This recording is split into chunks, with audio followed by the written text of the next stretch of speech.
Today we're going to be sharing with you the one thing that is a complete deal breaker when it comes to the Ford Transit. But before we do that, we're going to go show you the Sprinter and what we like about that one. So let's head to the shop. Is that better?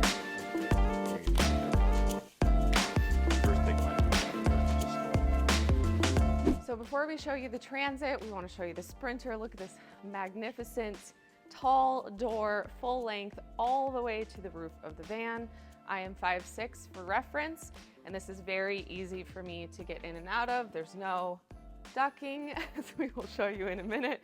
And that's one of the things we love about the Sprinter, is keeping the sliding door as big as it can be so that it's easy to get in and out of and very, very functional, which you know we are all about. So first of all, we did not build this van behind us.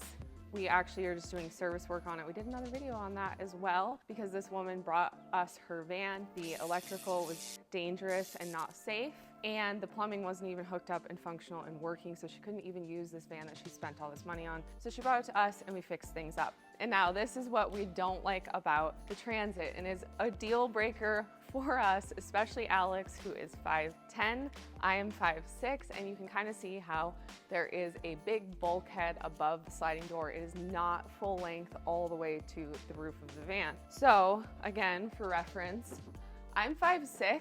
I told Alex I actually don't hit my head here, but if you're any taller than 5'6", you're gonna be hitting your head every single time you get in and out.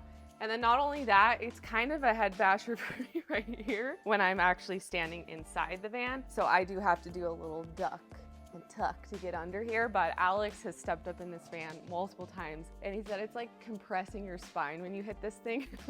You are trying to get into a space and you don't realize, oh, I can't actually step and walk normally. You really gotta duck. So I don't know, that's kind of a deal breaker. And if you are taller, again, it is kind of a weird design because the Transits are the tallest high roof van out there inside, but why did they shorten the doors so much? I don't get it. If anybody knows, let us know down in the comments below. So I feel like this is something most people don't even talk about when it comes to the Transit. There are pros and cons to every single van out there, but we did just want to share this because even our guys have been hitting their head on it, and it has been driving us all a little crazy working on the Transit in the shop this week. So just wanted to share that with you in case you're considering the Transit and you are taller.